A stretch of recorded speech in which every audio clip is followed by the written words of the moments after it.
Hi, I'm Scott Gardner, a postgraduate educator and consultant in the field of change management and strategy. Today we're putting together a series of expert videos in areas such as strategic human resource management, organisational development and organisational transformation, organisational learning and knowledge management, and information and communication technology based interventions. Today I'm fortunate to be talking to Robin Tate, a principal consultant and OD specialist who has worked all over the world in areas such as the USA, South America, the UK and latterly in Australia. Robin is going to bring his detailed expertise in the field to us today, and we welcome him to the studio. Robin, can you tell us a little bit more about your experience in organisational development, HRM and leadership development? Yeah, sure. I guess I would say at the start I've got quite a varied background. After my job as a lecturer, I got a job with an economic development agency in Scotland. It was really fascinating, and I was doing things like HR strategy, business planning for a range of companies from very small to quite large. But I'd always fancied being a consultant, being a self-employed consultant. I'd done some consultancy work part-time when I was a lecturer at Robert Gordon's in Aberdeen. So after about 3 years with the Economic Development Agency, I left and set up on my own, and I did the same kind of thing, you know, business planning, helping with HR, that kind of stuff. Yes. But one of my clients from the Economic Development Agency days, an organisational development consultancy based in Glasgow, offered me a job as an associate, and I ended up working with them and became closer and closer. They took me on full time. I ended up becoming a director of the company.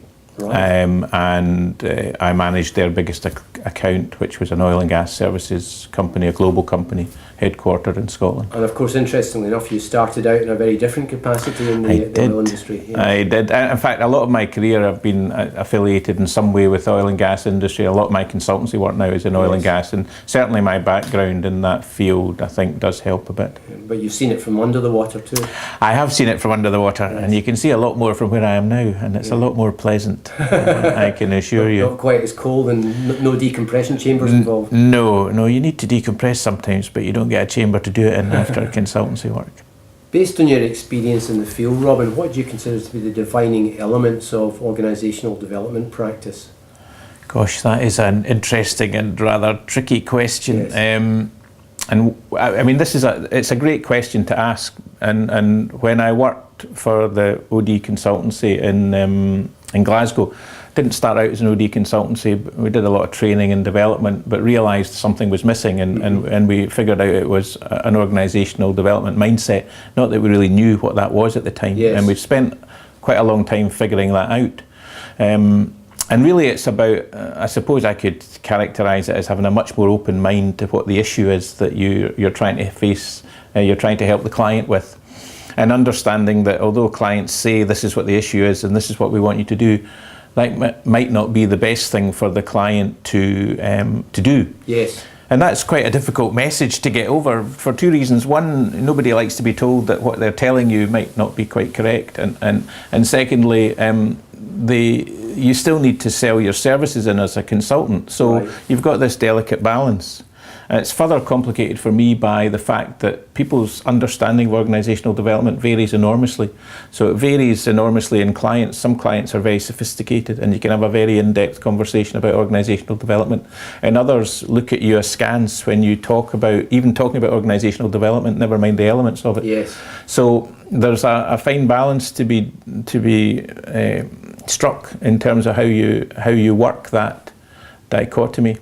So for me, I suppose I'm kind of sidestepping your question. Coming back to it, I guess for me the issue is what's your mindset when you go into the intervention with the client, and it should be one of discovery first as opposed to here is your solution. So you do a lot of listening up front? You do a lot of listening, you do a lot of investigating, you do a lot of querying, and the other thing I would say is you don't really know an organisation until you start working with it. So I always try to say to clients, look, this is our best solution for you at the moment. Once we start working with you, boy, are we going to learn a lot. So let's keep it under review, let's do the learning, let's change and amend the intervention, whether it's a training and development programme, whether it's a culture change initiative. Yes. Let's always keep it under review and make it an iterative process.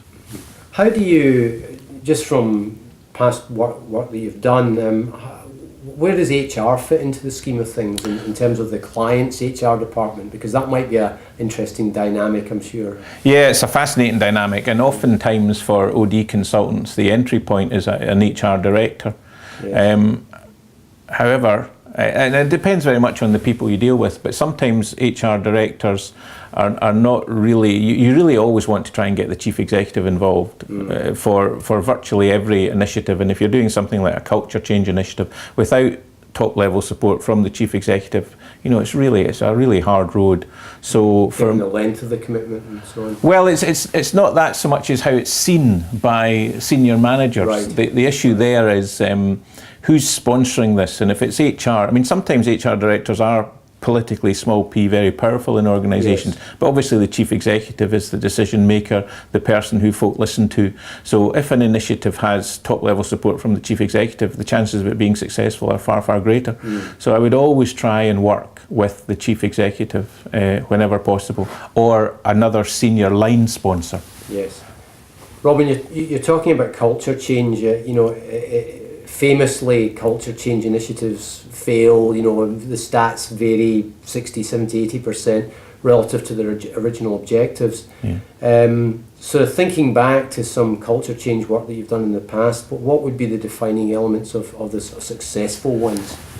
Yeah, I mean, that's a slightly tricky one. I do a lot of work now in safety culture and safety leadership. And I suppose there's a debate in my mind and in other people's minds about can you look at organisational culture and safety culture as two separate things? Probably right. not, I suppose. So I work a lot in high hazard industries like oil and gas and defence. So safety culture is fundamentally important to them for all kinds of business, operational as well as moral reasons. So the issue for me then is who's sponsoring the initiative, and is it the chief executive? That's really critical if it's going to be successful. And then how integrated is the initiative into existing mechanisms that control the business? So is it tied into existing KPIs? Otherwise, how do you get senior managers' attention? Is it reviewed by senior people? Are you doing something by people like me, an external consultant, or is it integrated with the internal function, like for instance the safety department?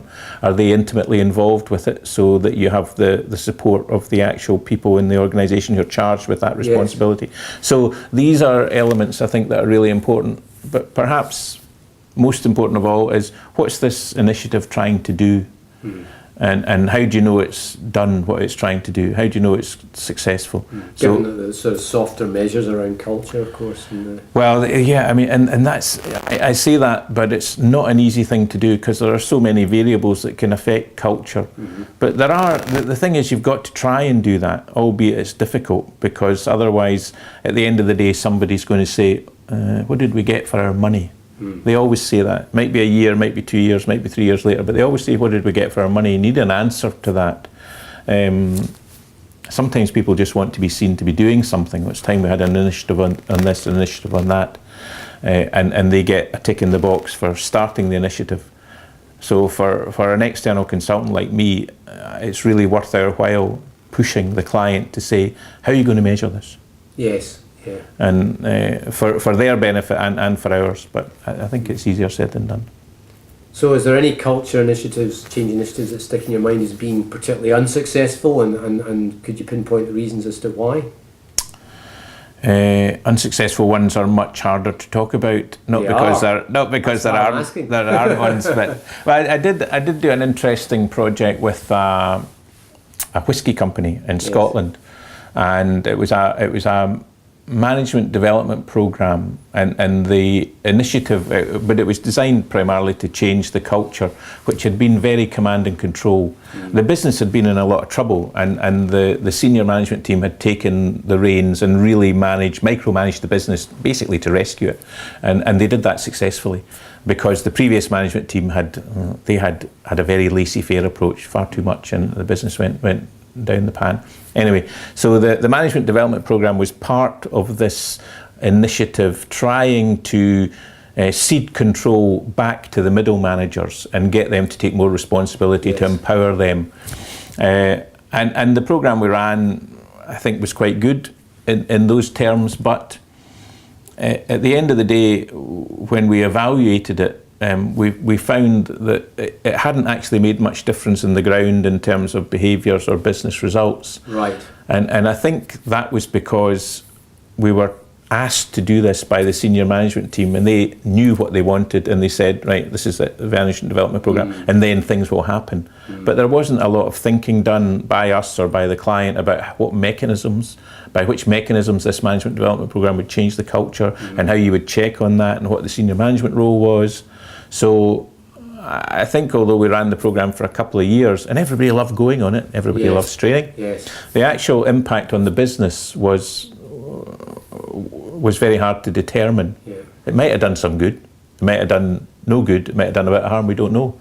And then of course at the end of the day, when somebody says, so what did we get for our money, it was very hard to produce the evidence. So what lesson do you take from that? I think it was more thinking time at the start, more engagement with the senior team who were the sponsors of this, and critically pinning them down to, okay, so what do you want to see changing? You know, you say you want to empower your middle managers, you want them to take more responsibility. What does that look like? How are you going to know when that happens, and how are we going to check on that together, and what's our review process?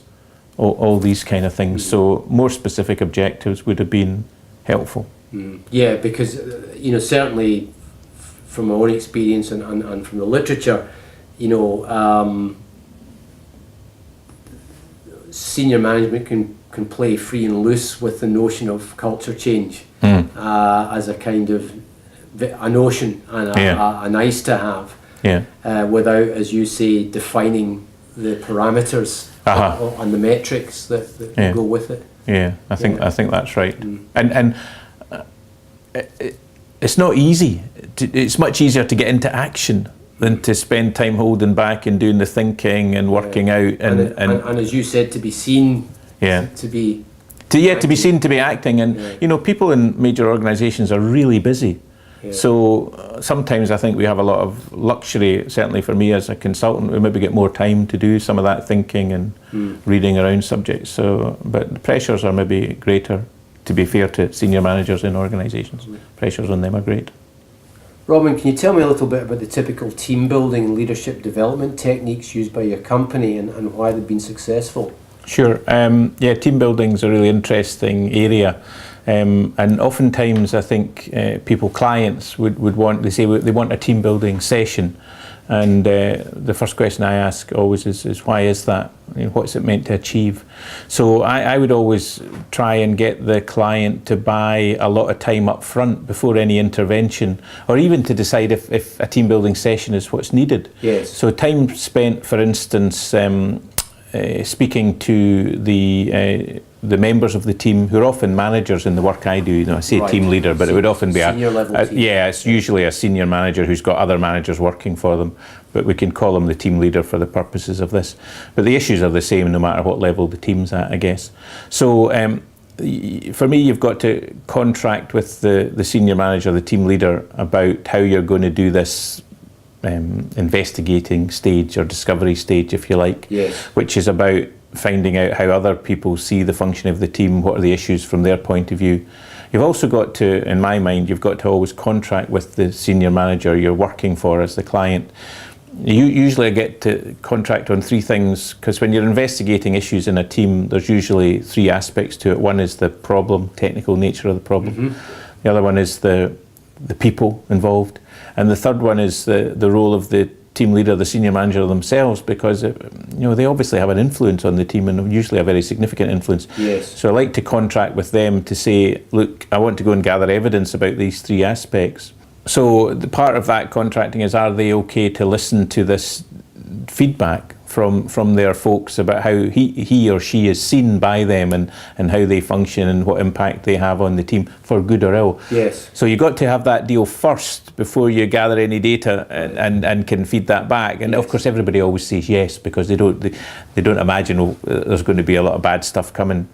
And usually there isn't, but sometimes there is. And then you may decide on the basis of the evidence you gather from people and from discussions with the team leader, maybe a team building session is not what's required. It might be one individual or two individuals, or it might be the way the team leaders running the team. So that I would always encourage clients to spend longer doing this investigation stage, and then the other thing, of course, is planning out.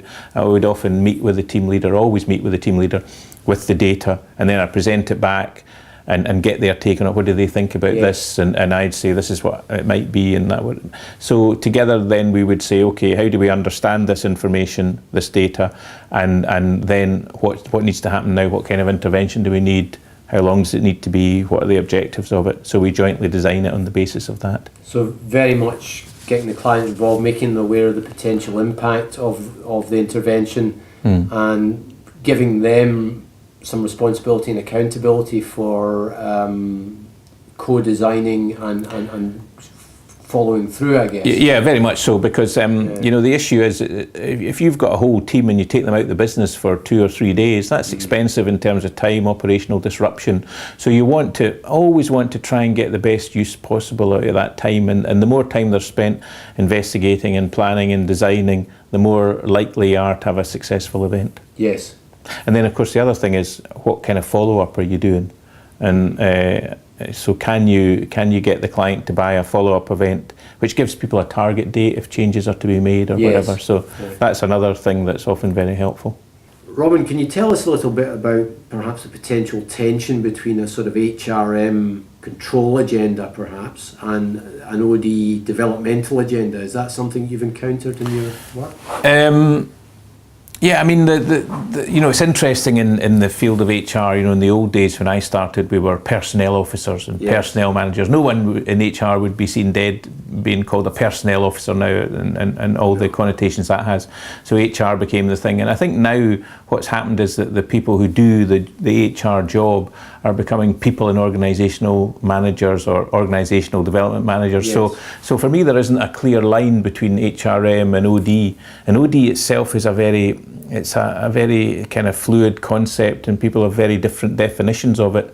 So I think you need to see what's happening in practice to say, well, is it a control agenda or is it an OD agenda? What is that exactly? So I'm not sure about that in terms of the tension. I don't see it as a clear-cut issue, I guess, would be my experience. Yes. I guess in Australia we tend to see a lot of the research suggests that a lot of HR managers are still working in a kind of transactional environment. Ah, yeah, okay. I don't know what the case in the UK or perhaps with your clients.